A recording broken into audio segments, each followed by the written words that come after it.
This is the Orioles POSTCAST, your instant game reaction for the Baltimore Orioles. Part of the Locked On Podcast Network, your team every day.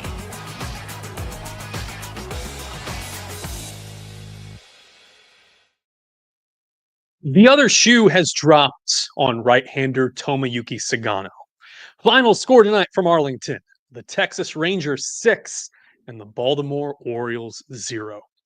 Good evening on this Wednesday night. I want to say thank you for joining the Baltimore Orioles postcast live on YouTube and on demand after the fact, wherever you get your podcasts for free. As always, my name is Luke Slabaugh.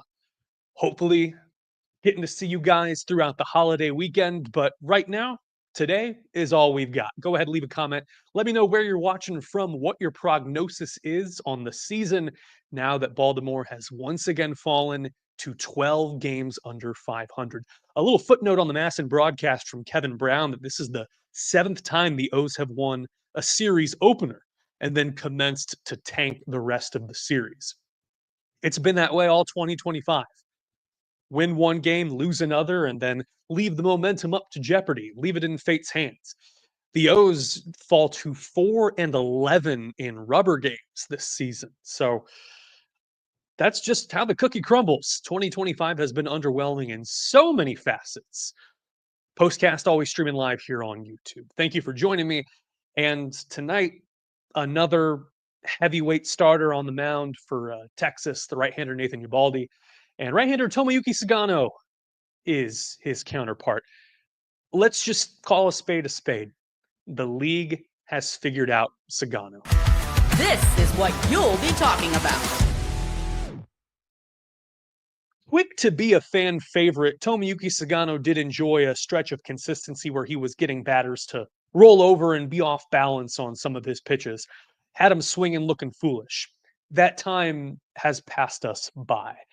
Sagano has not shown the impeccable command that was advertised. He did not really ascend to the role that they wanted, but the rotation's been in shambles. He had a really good stretch there in May and in late April. It seems that this is a regression to the mean. Sagano had a 6.20 ERA in June, and that's actually helped by a 7-inning outing at the start of the month where he only gave up 1 earned run. So you take out that first start, you include tonight, 22 innings for Tomoyuki Sugano, and the right-hander has given up 22 earned runs in 22 and a third innings. That is a cool 8.86 ERA. And after getting out of some jams and the ball being hit hard, the first 2 innings, he met his comeuppance in the bottom of the third. Time to reveal where the game was won or lost. It's the turning point.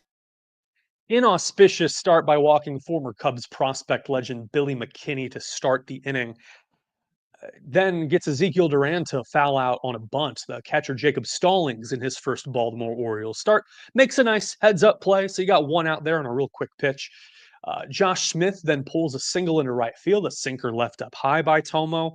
And then Corey Seager grounds out to O'Hearn at first base, moving the runners over to second and third. Looked for a second there that O'Hearn might have had a beat on the runner at second, but things didn't pan out that way. You've got 2 outs, though, with Marcus Semien at the plate.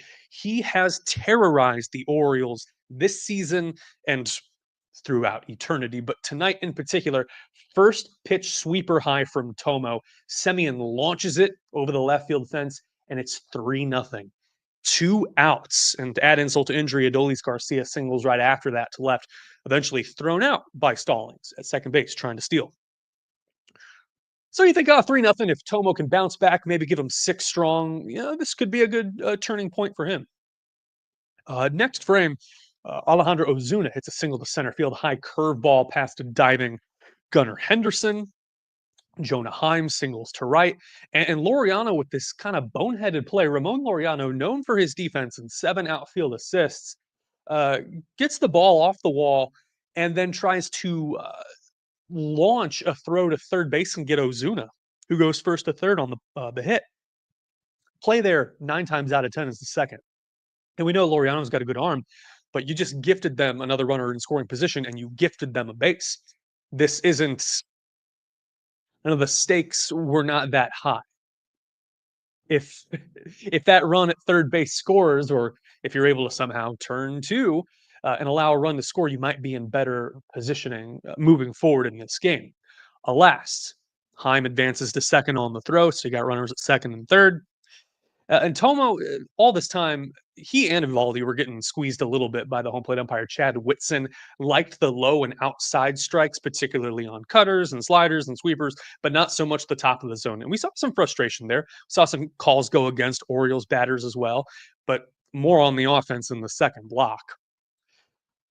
Tomo gets Jake Berger to swing out. Fastball sweeper, then a fastball high. 3 pitches for the former Missouri State standout.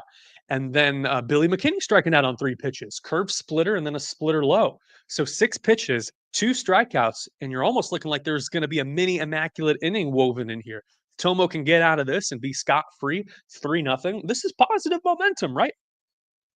Up to the plate comes Ezekiel Duran. 0 for 14 in 2025 with runners in scoring position. 0-1 count, gets a sweeper low and outside, just puts the bat head down. Really good piece of hitting, a single to center field. 2 runs score, makes it 5-0. All 5 runs scoring with 2 outs. Got to talk Corey Seager as well, belting a home run to lead off the bottom of the 5th. Splitter low, deep center field, 6-0. The 19th home run allowed by Tomoyuki Sugano this season. That is tied for 3rd in the American League with Bowden Francis of Toronto. And he can't get out of the inning. 79 pitches. He leaves runners at the corners for a name that no one knew was coming. Corbin Martin. Yes, it's Corbin time, Jared Leto. A couple roster moves to preface this with. Left-hander Keegan Aiken goes on the 15-day IL with left shoulder inflammation retroactive to yesterday. Aiken, of course, gave up that home run to Adolis Garcia in extra innings in Game 1, that 11-inning marathon, 10-6 win for Baltimore.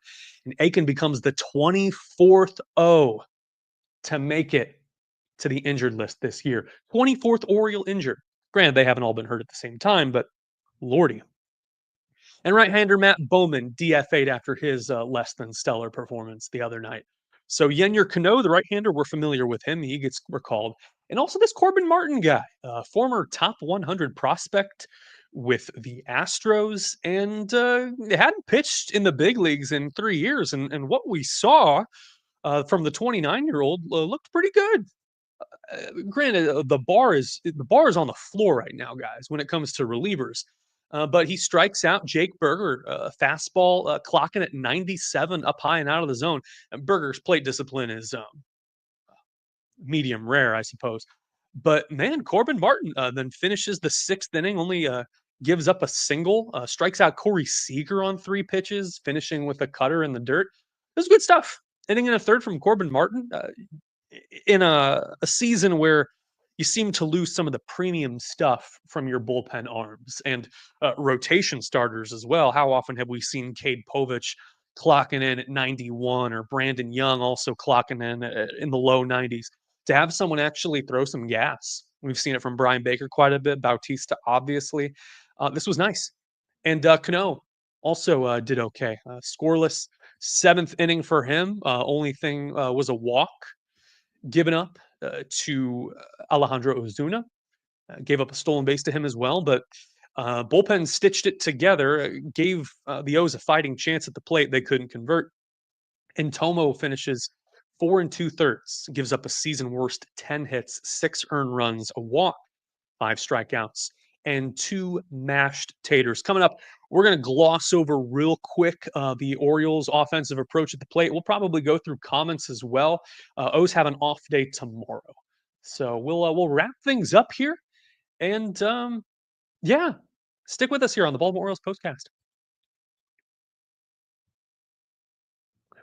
Summertime is here. You be sweating, doing work around the house. I know I got to fix some of my laundry machine and dryer issues coming up sooner than we think. And we're going to Supply House. Landlord approved. Luke Slabaugh approved.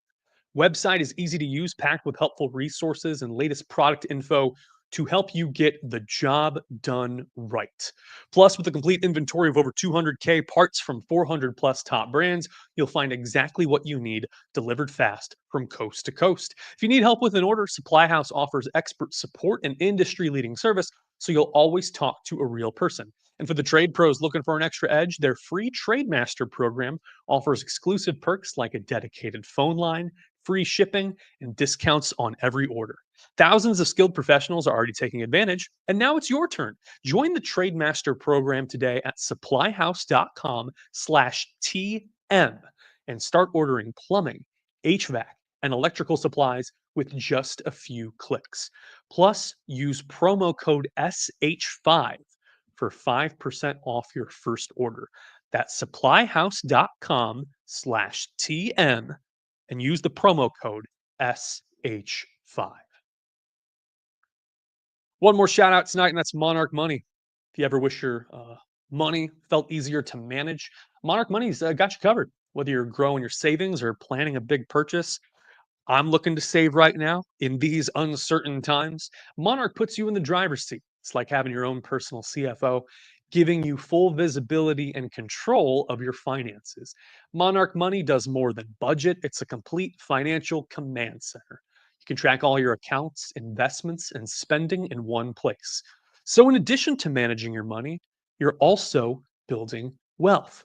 I'd mentioned I'm looking to save some more money. This show is meaning the world to me. It's really all I got right now in these uncertain times. And I love it here. And Monarch Money helps me get one step closer to my goals. So take control of your finances with Monarch Money. Use the code locked on MLB at monarchmoney.com for 50% off your first year. That's monarchmoney.com, code locked on MLB, all one word, locked on MLB, for half off your first year.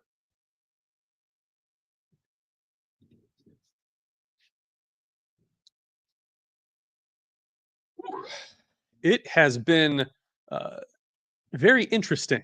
All the weather changes, the humidity out here, and the DMV. And I had mentioned yesterday I was feeling a bit under the weather. That continued tonight.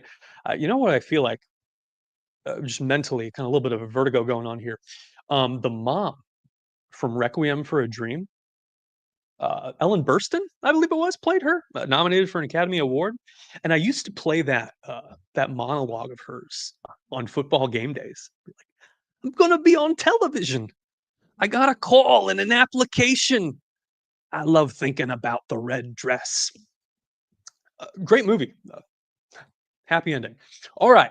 The O's offensively can't identify the cutter from Nathan Eovaldi's hand. The right-hander is cutting them up. The curve or the split finger fastball also threw them off guard. And ultimately, for most of the night, Gunnar, Cowser, and the rest looked a bit silly against the Rangers starter. This is a guy who Connor Newcomb pounded the table for the last couple of off seasons. 35-year-old has a couple of All-Star appearances, a couple of World Series titles under his belt. He is the veteran guy um, that you kind of wish Charlie Morton could be, but 6 years younger, right? And Morton has been, a great influence on the younger players, but with Eovaldi, you also get a 1.7 ERA. That's pretty cool. His final line is 5 innings pitched, 2 hits allowed, no earned runs, a walk, and 5 strikeouts. He's kind of on a bit of a short leash with 72 pitches. It's been a short season for him, starting out on the injured list. Excuse me. But the O's struggled even more when the relief corps came in. And this is a Rangers bullpen that had been overtaxed. They had pitched 4 straight extra innings games prior to last night. And hat tip to Jacob Webb and Jacob Latz the other night, but Webb in particular tonight, top of the 6th. Um, uh, the O's lost the plot. We've said situationally they've been like this, where they kind of lose awareness of the game score outs. It doesn't make a whole lot of sense to just be hacking and whacking top of the 6th and you're down by 6 runs. You got to see some pitches from this guy. Jacob Stallings cannot hit. The 5th catcher used by the Orioles this year, if that serves correct, Hanley, Sanchez, Rutschman, Tromp. Yeah, Stallings, number 5. Did not Mambo number 5 at the plate tonight. 2 pitches pops out to the third baseman, Duran, And then Jackson Holiday, as he has been apt to, frustratingly rolls over on a changeup that's way outside of the zone, way outside of the zone. And you have 2 outs on 3 pitches. Now, credit to Ramon Laureano. He's able to work a count after that, gets a four-seam fastball high, inside outs it to right for a single. And then Gunnar strikes out swinging through a sweeper. Just a really tough night for him. And the top of the 8th as well. We'll take a look at that. Dane Dunning finishing the final 3 frames for the Rangers, picks up his 2nd save of the season. And Cedric Mullins leads off by walking on 5 pitches. So the command is errant. And Stallings is up after Mullins. You got a runner on first. You got a chance to play to run, get someone across. And Stallings just kind of throws his bat out in front of a cutter. First pitch, and he flies out to left. Why are you swinging in that situation? And it completely kills any momentum and rally that the Orioles had. And they were able to get Gunnar Henderson to third there in the top of the 9th. But Colton Cowser working a really good 10-pitch at bat. And all for naught. The 9th time this year the Orioles have been shut out. This is no bueno. We are off tomorrow. And by we, I mean I. I'm going to spend a nice day by the pool, possibly get some personal stuff done, and we'll be back, God willing, 4th of July on Friday. That's a 7:15 first pitch. Right-hander Charlie Morton going up against his former team, the Atlanta Braves, the team with whom he won a World Series ring, the team where he had that heroic moment in the World Series, pitched with a broken leg there for a couple of throws, able to make a play after taking a comebacker off the tibia. Great moments down there at Truist Park, a little bit north of Atlanta in Cobb County. So I'll take a look through this comment section real quick. We're coming up on 17 minutes. And we see some comments about Corbin Martin. There's a stray Trevor Bauer comment in here. Not going to broach that subject at all. And Dental Office says, did Luke work for Channel 2? No, never. This is my professional career in earnest started in Knoxville, Tennessee. And I know there are some UT fans out there. But I lived in Knoxville for about 3 years to start my career as a sports anchor. I worked for the Legacy #1 there. It was a lot of fun. Some very wild football, some good football, some very bad football. The start of Tony Vitello's career, where he would lead the baseball team last year to the College World Series.